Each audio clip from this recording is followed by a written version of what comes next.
umunyamakuru ufata ku mavuta ubwo yari ari muri dushe sa sitasiyo yari ibya Kacyiru yeshuye abagabo babiri bakomeye kandi bamugambaniye avuga kandi ikintu twese tutari tuzi kuri business yitwa Kigali Universe na boss wayo witwa Coach Gael.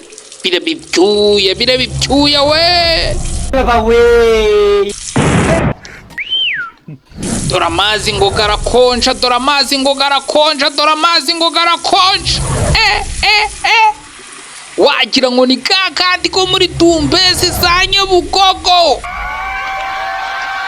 Mu Kinyarwanda bacaga umugani ati umusazi yakubise umutwe ku gikuta ati kandi ibi bintu twigiraga bizatuvamo mwa.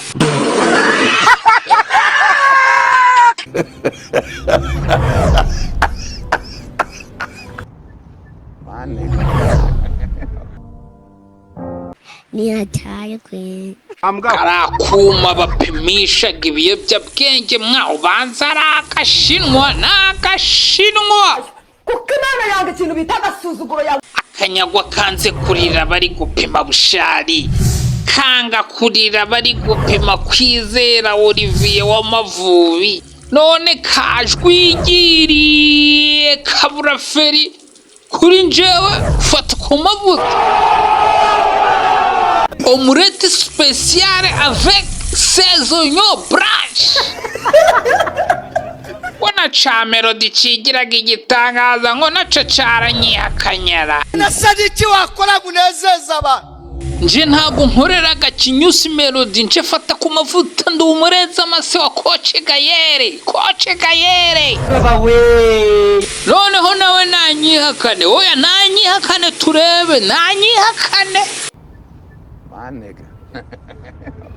Ngo IQ yanjye ngo ni hafi ya ntayo.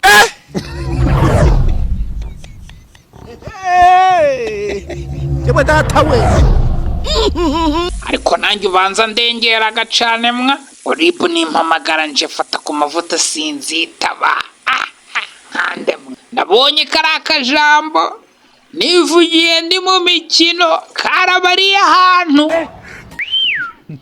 Ariko nk'ubu nkabona urukiko runkatiye igifungo cy'imyaka 2 zisubitse.